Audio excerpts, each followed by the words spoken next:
Let's just dive in if we're ready. Thanks for being here. I invite you all to close your eyes.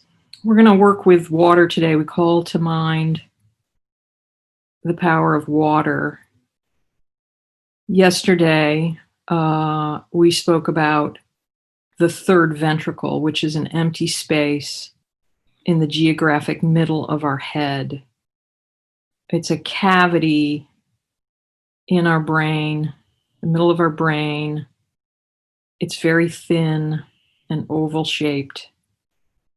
There are 4 of these ventricles in our brain. They're empty spaces filled with fluid. And we talked yesterday a little bit about the third ventricle and its proximity to what we think of as our third eye or the seat of our soul. So if you can kind of draw a line from the middle of your, in between your eyebrows, into the middle of your head, that is the area that we're talking about. The fluid in these ventricles in our brain is many things. It serves as a protector. It cleanses wastes. It helps achieve equilibrium. It supplies nutrients. If the ventricles in our brain are reservoirs of water, it flows like a river through the path of least resistance, down our spinal column, and out into our bloodstream. It seeks to establish harmony with all parts of the body system. Some spiritual practitioners believe and have observed that this fluid is a current of our life force, and it is infused with the breath of life. It has an intelligence that's beyond us. It's the carrier of the wisdom of the soul, communicating in harmony throughout our body. When we study the brain and we study these ventricles in the brain, they change shape. They grow larger and smaller in a rhythmic pattern as if they're breathing. So imagine these empty spaces in your brain breathing and communicating and seeking equilibrium and harmony throughout the body. That's the micro level. I like to do a macro and a micro. The macro is when we look at rivers in our ecosystem, we see similarities. Rivers are the support system for all life. They shape the landscape by following the path of least resistance. They smooth out hard edges. They flatten hills, carve out canyons, gaining width and depth and breadth as they age. If all of humanity is a river, its natural flow is to smoothen and deepen and bend around impediments, to disperse nutrients in a just, equitable, mutually beneficial way. I say all this as a thought to perhaps reframe our political outlook. Because if the course of humanity is flowing toward justice and equality and harmony and wisdom and depth, and I have to believe that it is, then maybe it's helpful to bear in mind that those of us in favor of a more just and humane society, we are not the resistance, we are the flow, we are the breath of life. And those who seek to impede this natural flow, they are the resistance. They are the logjam. They are the dam. And inevitably, they cannot stop the natural flow of the system forever. With that in mind, let's call to mind the spirit of Ruth Bader Ginsburg.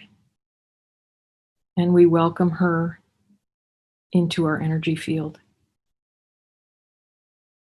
She stands before us and we meet her eyes. They sparkle. You've seen those sweet, deep blue eyes, endless and a little devious. We bow our heads with immense gratitude. She smiles, proud and a little bashful as she is. And now we witness as people from all over the country step forward with us, mostly women and some men too, people whose lives have been touched by her directly and indirectly, women who recognize that we inched closer toward equality because of her. Equal pay, equal stature, equal rights, equal voice. Not that we have them, but we came closer because of her. Women who can claim and reclaim their bodies with the power of choice. Women who are inspired to follow in her footsteps. Women who feel less afraid to speak up because she opened doors for us. We gather, all of us who have been touched by her and have benefited from her tirelessness on our behalf. We stand before her. The core of her life's work has been demolishing the norms that have bound both men and women into traditional roles. The core of her beliefs has been equal protection under the law. We stand before her in awe, in the utmost respect, and the deepest gratitude. The Chinese philosopher Lao Tzu once said, "When the student is really ready, the teacher disappears." And we know that the physical form of Ruth Bader Ginsburg has disappeared. And we hover over the Supreme Court, looking down through its walls to see her empty chair in her empty chamber. Her physical form is gone, but the empty chamber is filled with the breath of her, the vastness of her intellect, the tirelessness of her work ethic, her humor, her sensitivity, her music, her marriage that was exemplified a synchronistic and equal partnership. The walls of the Supreme Court are filled with her. Now we invite 53 Republican senators into this chamber with us. We see them gather in front of her empty chair and then sit down on the floor facing it. And we, all of us, influenced by Ruth Bader Ginsburg, we sit down across from them, and Ruth's empty chair is between us. And we breathe together. We sit in darkness, breathing together. Imagine that all of us are sitting on the earth in the dark, breathing. As we breathe, we summon the flow of humanity inside each of these people assembled here. A cloud of white light appears above us. The light of pure love, the vibration of pure love.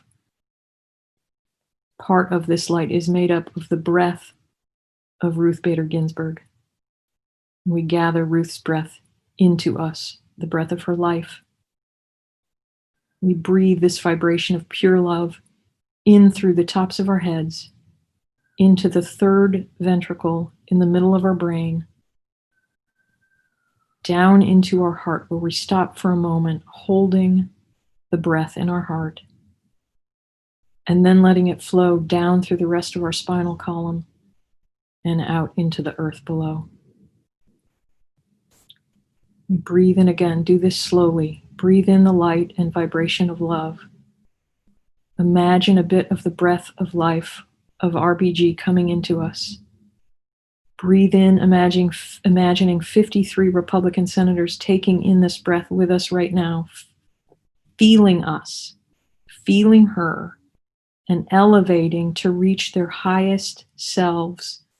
Pull that breath into your heart, hold it for just a moment before releasing it. As we continue breathing, we ask permission to speak to the highest selves of these 53 Republican senators. We remind you that Ruth has served us from her highest place. We know you know that.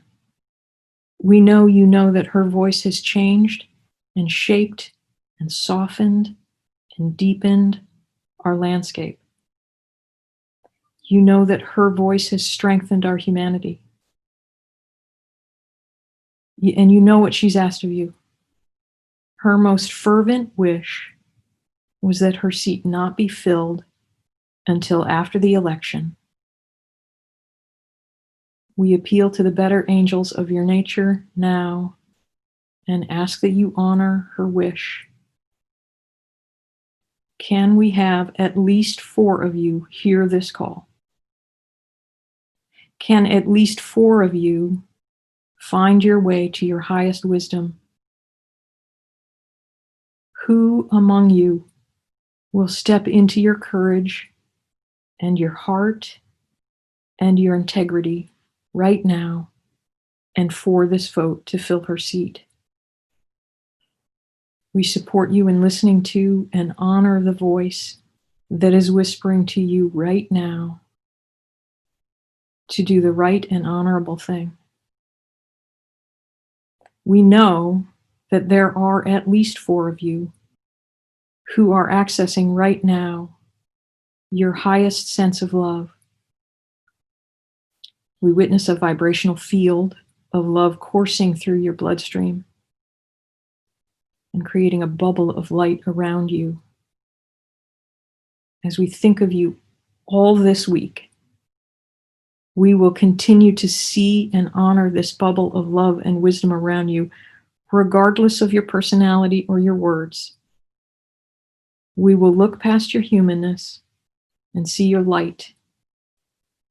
We commit to that this week as you all go into this vote. May the breath of Ruth Bader Ginsburg enter you with your every breath. May you feel her spirit. May you be moved by her legacy. And may you honor her last request. Thank you. And I just want to end with what's probably my favorite poem. It's called Counsels, written by Marge Piercy. We must sit down and reason together. We must sit down. Men standing want to hold forth. They rain down upon faces lifted. We must sit down on the floor, on the earth, on stones and mats and blankets. There must be no front to the speaking, no platform, no rostrum, no stage or table. We will not crane to see who is speaking. Perhaps we should sit in the dark. In the dark, we could utter our feelings. In the dark, we could propose and describe and suggest. In the dark, we could not see who speaks, and only the words would say what they say. No one would speak more than twice. No one would speak less than once. Thus saying what we feel and what we want, what we fear for ourselves and each other into the dark. Perhaps we could begin to listen. Perhaps we should talk in groups the size of new families, not more, never more than 20. Perhaps we should start by speaking softly. The women must learn to dare to speak. The men must learn to bother to listen. The women must learn to say, I think this is so. The men must learn to stop dancing solos on the ceiling. After each speaks, she or he will say a ritual phrase. It is not I who speaks, but the wind. Wind blows through me. Long after me is the wind.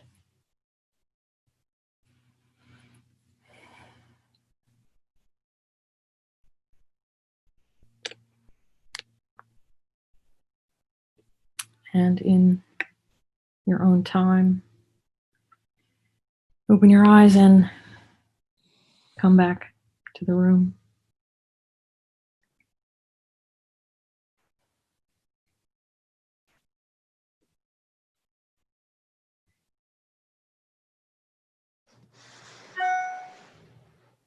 Thank you, Tess. That was very powerful.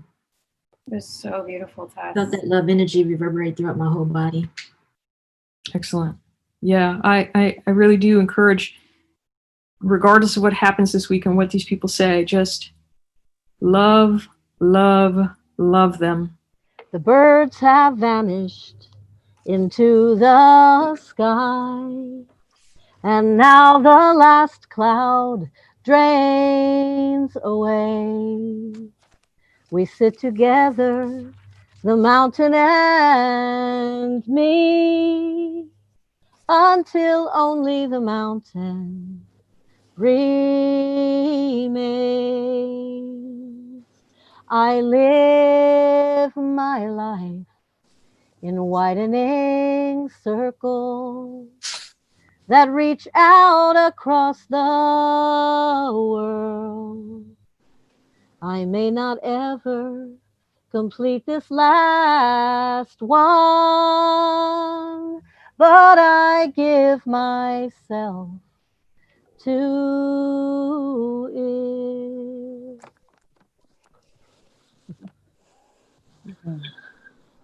Beautiful. Yeah. Beautiful.